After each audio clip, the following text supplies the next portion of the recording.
뉴스 속 경제 이슈는 더 쉽고 깊게, 최신 고용 동향은 더 빠르게 전해드리는 고용브리핑 365 시간입니다. 박상률 기자 어서 오세요. 네, 안녕하십니까. 오늘 어떤 이슈 가져오셨나요? 요즘 기업들의 트렌드가 변하고 있습니다. 학력이나 학점, 어학점수로 신입사원을 뽑는 그런 관행에서 벗어나서 실무에 바로 투입을 할 수 있는 인재를 선호하고 있는 추세다라는 기사들 많이 봤을 겁니다. 스펙보다 실무적 경험의 차이가 훨씬 중요해졌다는 의미인데요. 자, 그래서 직접 기업들이 발벗고 나섰습니다. 이슈픽에서 과연 어떤 이야기인지 알아보도록 하겠습니다. 신입 직원 입장에선 조금은 어려운 이야기일 수도 있을 것 같은데 그래도 뭐 기업 입장에서 보면 아무리 신입 직원이라고 해도 바로 직무에 투입돼서 잘 소화할 수 있는 사람이면 좋겠죠. 기업 입장에서는 그렇습니다. 네. 실제로 대졸 신입사원을 교육해본 경험이 있는 기업 인사 담당자들 얘기를 들어보면요. 신입사원에게 기본 실무 교육 외에 실무 이해도를 높이기 위한 보충 교육을 진행을 한 경험을 물었더니 10명 중 8명이 그랬다라고 응답을 했습니다. 응답자 5명 가운데 3명 정도는 기초이론부터 재교육을 해야 했다라고 답을 했습니다. 그래서 이런 신입사원 평균 재교육 기간은 3개월 정도가 57.8%로 가장 많았고요. 6개월 정도가 걸린다라는 답변도 24.3%나 됐습니다. 그러니까 이렇다 보니까 신입사원을 채용할 때 얼마나 즉각적으로 실무에 투입할 수 있는지 이게 기준점이 되는 거네요. 그렇습니다. 10명 가운데 7명의 인사 담당자들은 이 신입사원의 낮은 실무적 능력으로 어려움을 겪은 경험이 있다라고 답을 했습니다. 현직자 대부분은 출신 학교, 또 어학 성적, 자격증 유무와 실무 감각 이런 건 무관하다라고 답을 했습니다. 왜냐?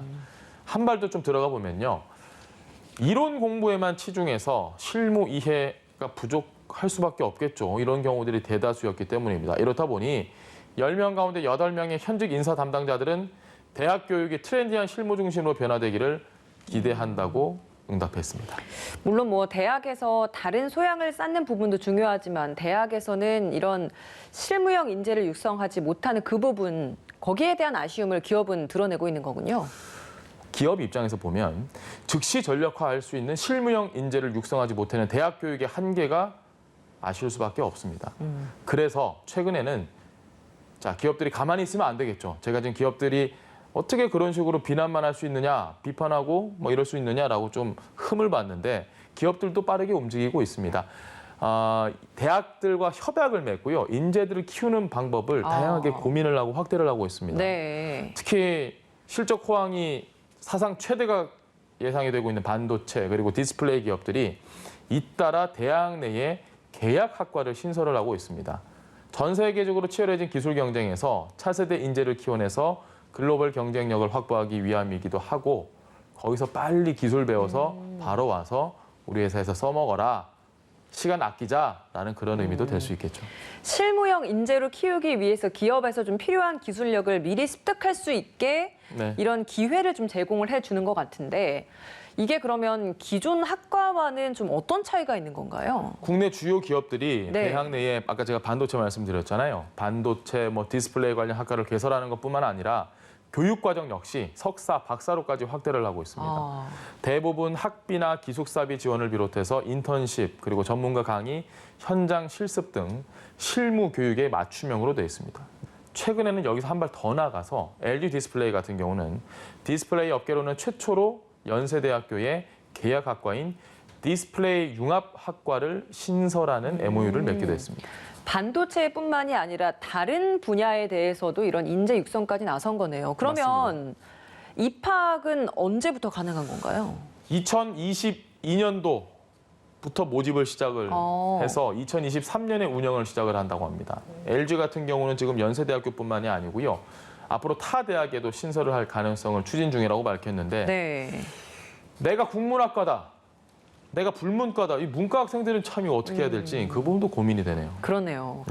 어쨌든 이렇게 기업에서는 원하는 인재상을 맞추려고 좀 노력을 하고 있는 것 같은데 정부도 노력을 하는 부분도 있지 않습니까? 정부도 빠르게 움직여야죠. 좀 뒤늦은 감이 없지 않아 있습니다. 2019년 4월 시스템 반도체 비전과 전략을 내놓은 게 있습니다. 이때 반도체 특화계획학과를 중점 육성하겠다라고 약속을 하고 전문 인력 17,000명 양성을 목표로 지난해 연세대학교와 고려대학교 등의 반도체 계약학과를 신설을 했습니다. 사실 좀 빈약하죠. 저희가 지금 막 말하고 있는 학과가 얼마 없는 게 그쵸. 보이잖아요. 시청자분들 느껴지잖아요.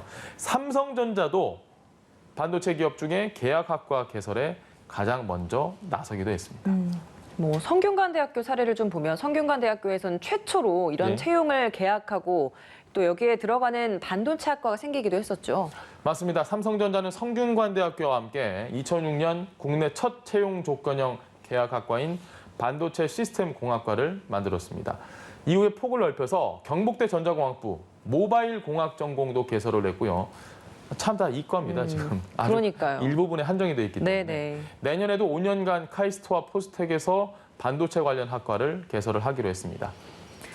뭐 이과라도 이런 실무형 그리고 좀 도움이 되는 학과 이런 연계 프로그램이 생긴다는 건 긍정적인 그럼요. 부분인 것 같기는 맞습니다. 합니다. 예. 미국과 중국의 반도체 패권 경쟁이 좀 갈수록 심화하고 있는 이런 이 현실 속에서 앞으로 좀 이런 노력들이 더 많아져서 실제 좀 효과로까지 나타났으면 좋겠네요. 네, 그렇습니다. 이런 계약학과들이 차세대 인재를 키울 수 있는 건 당연히 2.25로 작용을 하고요. 해당 분야의 다양한 지원 취업 연계 등을 통해서 학생과 학교 모두의 긍정적인 산학협력 모델이라는 평가를 받고 있습니다.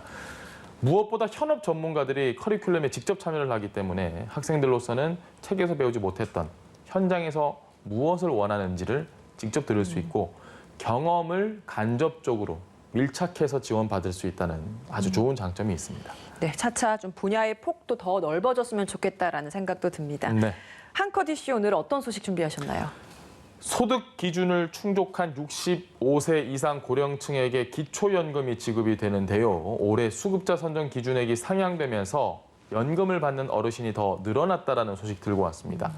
소득평가액과 재산의 소득 환산액을 더한 소득 인정액이 선정 기준액보다 적으면 기초연금 수급자로 선정이 됩니다.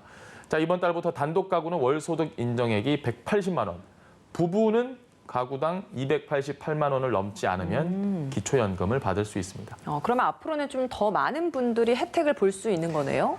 네, 그렇습니다. 지난해보다 단독 가구의 기준액은 11만 원, 부부의 경우에는 17만 6천 원 오르면서 올해 기초연금 수급자는 약 628만 명이 될 것으로 예상이 됩니다.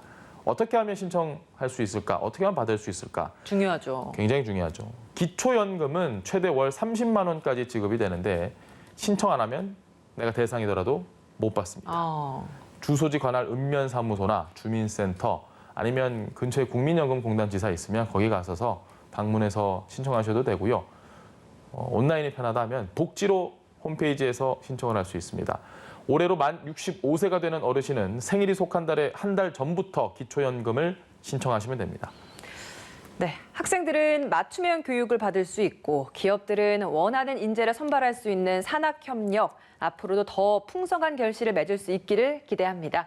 오늘도 박상률 기자와 함께했습니다. 고맙습니다. 네, 고맙습니다. 지금까지 고용브리핑 365였습니다.